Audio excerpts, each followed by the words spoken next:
Morning. Morning. My name is Jill Booth. I live in Homer Township. I'm an election inspector, and I work the recent August and November elections for my township. I was a public observer at the commissioner race recount on December 5th. On December 7th, I was a poll challenger for the Proposition 3 partial recount that Midland hosted, which included 4 nearby counties. I observed at the Iosco County East Tawas precinct table. Early on, I noticed many people standing around a different county table with white duffel bags on it. These bags contained Jerome Township absentee counting board ballots. I heard the deputy clerk say loudly something to the effect, "I take responsibility for this one, but not the 4 others." I took a brief break and asked him what was going on.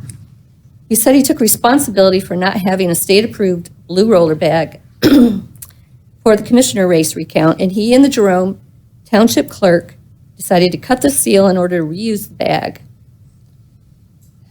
This indicates an intentional breach of chain of custody.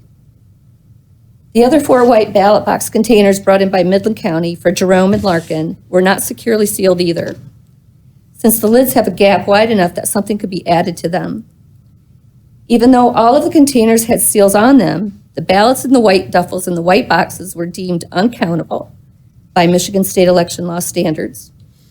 0 Midland precincts could be recounted of the 3 requested. A challenge was made to further secure the containers, but the state refused it and released them back to the county. I was told the same complaint was called in to our law enforcement and was also ignored. Many acted like this ballot chain of custody breach was a joke. Questions. Do our township and county clerks and canvassing board know what a state-approved container is? Why wouldn't all of our containers be state and federally approved?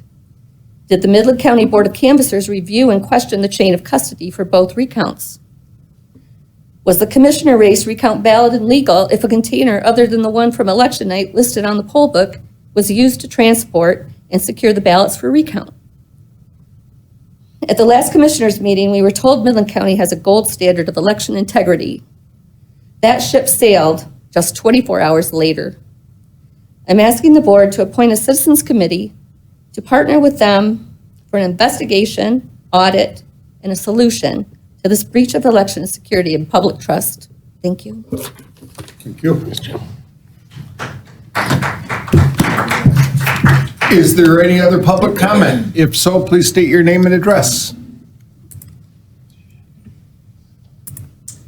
Good morning. My name's Renita Bonadies.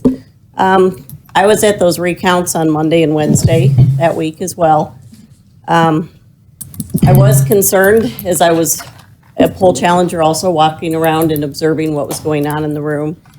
It concerned me when Midland County's precincts were not countable, and I approached one of the canvass board individuals and asked about it and made a comment that it seemed odd that we had 3 precincts and none of them were considered secure enough to recount our ballots.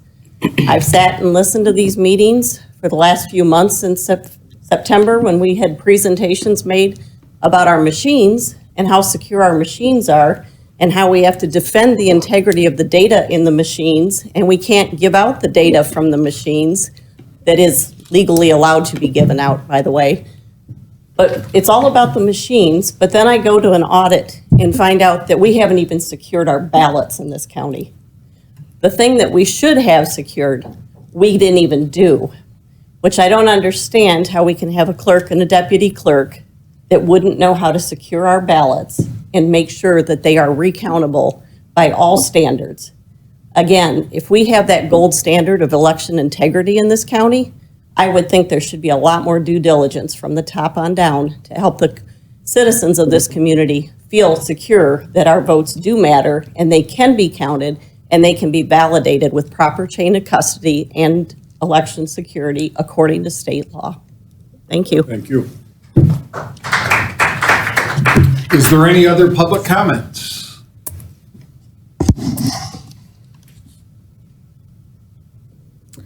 Hi, I'm here in truth, honor, and peace today. Your name, please? Name and address, please. A minute. I am a beneficiary of the trust, one of the sovereign we the people, a living woman and a daughter of the one true living God, Yahweh. My abode is on the land of Michigan, a place known as Michigan. I've recorded my land patent under Libra 01654, page number 182.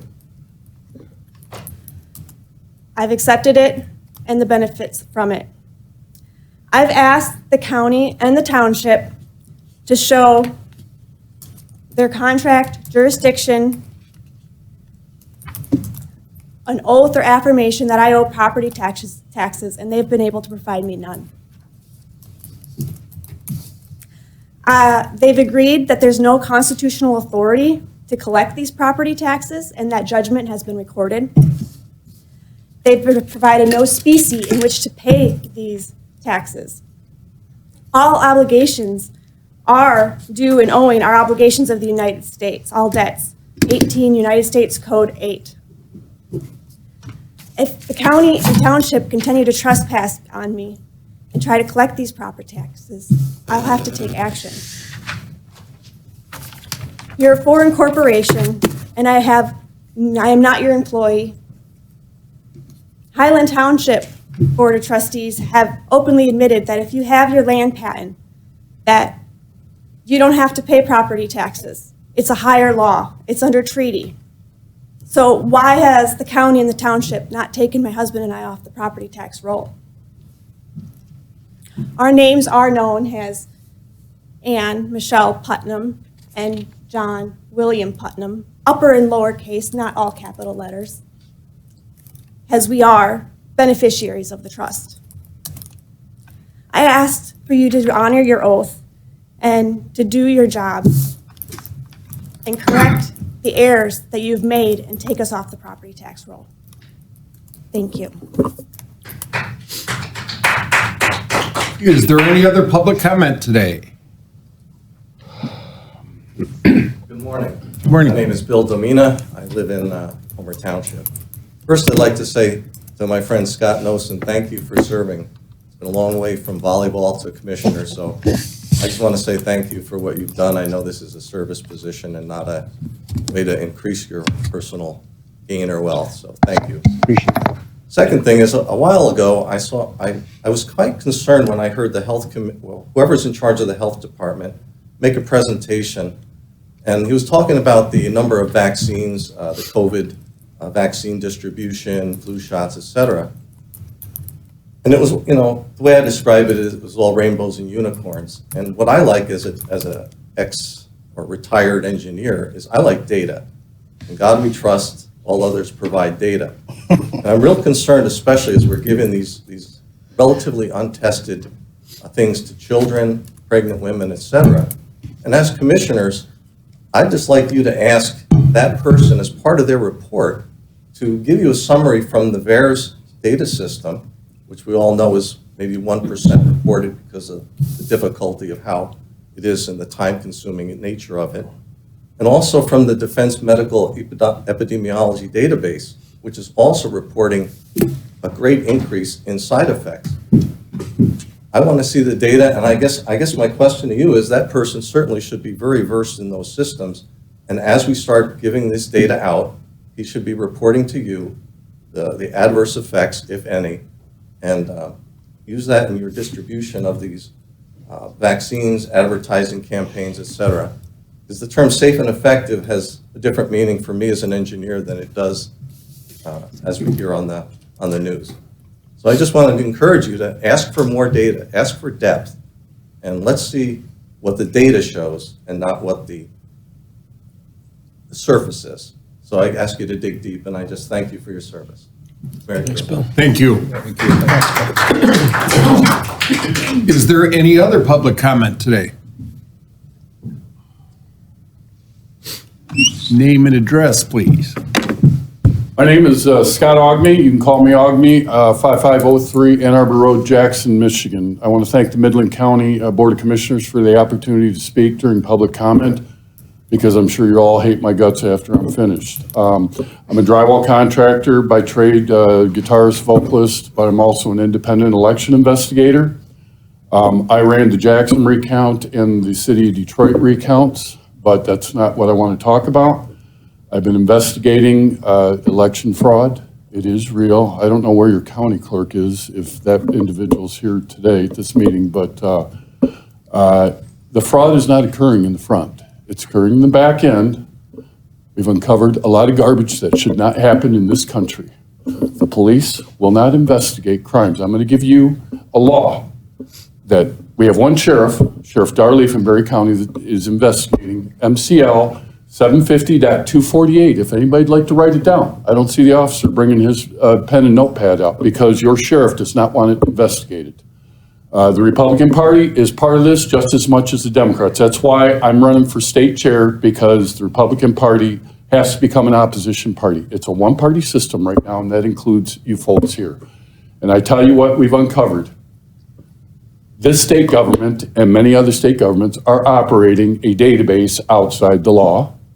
Our election data is being shared and exported, let's just say, to other entities. And I cannot disclose further details because of ongoing criminal investigations and ongoing lawsuits. I'm more than happy to come back to Midland County and present evidence. Just give you a hair of the multiple databases that they're running. And in accounting circles, if you were running multiple databases, it's generally referred to as cooking the books, which is what the Bureau of Elections is doing. Forget these recounts. You've seen what they want you to see with these recounts. All the EIF people, all the election investigators are all Fruit Loops. That's not where the voter fraud's happening. It's happening with the voter roll, but it's happening with the exported data unlawfully. The police don't care. You have three good cops that I found in this state. You have Sheriff Leaf, his investigator, and the chief of police of the city of Stanton, Michigan. That's it. You got a sheriff here in this county. I've heard from multiple people. He's worthless. He will not investigate this because he's afraid. He's afraid of losing his job, losing his pension. Doesn't matter. He took an oath of office as well as all of you. My time's cutting short. I'd like to talk more. I'm more than happy to do a public meeting to show you evidence from the back end, from the technology, which the county clerk, wherever she's at, doesn't understand. Most of the county clerks don't understand, which is what the Bureau of Elections and the Secretary of State want. They don't want you to know what's going on behind curtain number 3. Thank you very much.